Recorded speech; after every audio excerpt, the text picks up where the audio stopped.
আজকে আসলাম একটি পানির ট্যাঙ্ক ক্লিন করব ও একটি গিজারের সামান্য কিছু কাজ করব।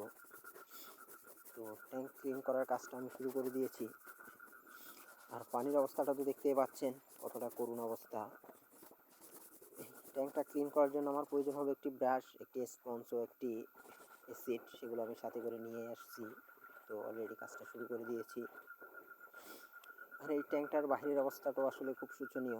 তো আমি চেষ্টা করব ভিতরের কাজটা করার পর বাহিরের অংশটাও একটু ক্লিন করে দেওয়ার যতটুকু সম্ভব হয়।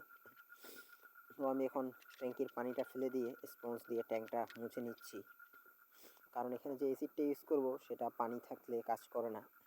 সেটা ট্যাঙ্কি থেকে পানিটা সম্পূর্ণ ফেলে দিয়ে তারপরেই ইউজ করতে হয়। তো এখন আমি অ্যাসিডটা ট্যাঙ্কিতে দিয়ে নিচ্ছি। অ্যাসিডটা চারিদিকে ভালোভাবে দেওয়ার পর আমি ট্যাঙ্কের উপরে আমাকে 10 থেকে 15 মিনিট ওয়েট করতে হবে, কারণ এই অ্যাসিডটা দেওয়ার সাথে সাথে ট্যাঙ্কে নামা যায় না। এটা অন্যরকম একটা গ্যাস, কারণ এই অ্যাসিডটা অন্যরকম একটা গ্যাস এবং ধোঁয়ার সৃষ্টি করে, এবং এটা খুব অস্বস্তিজনক। এবং কি এই ট্যাঙ্কে অ্যাসিডটা দেওয়ার সাথে সাথে ট্যাঙ্কে নামলে নিঃশ্বাস আর বন্ধ হয়ে একটা মানুষ মারাও যেতে পারে। সে কারণে অবশ্যই 10 থেকে 15 মিনিট পরই এই ট্যাঙ্কে নামা উচিত।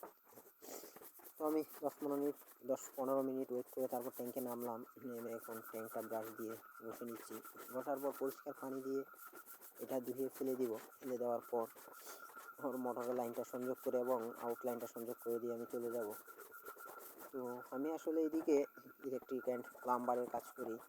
তো প্লাম্বারের কাজটা যেহেতু করি, সেই সুবাদে এই ছোটোখাটো কাজগুলো আমাকে করতে হয়। এটা কিছু করার নেই, প্লাম্বার কাজের সুবাদে এটাও আমাকে করতে হয়, কারণ এটা হচ্ছে একটা গ্রাম।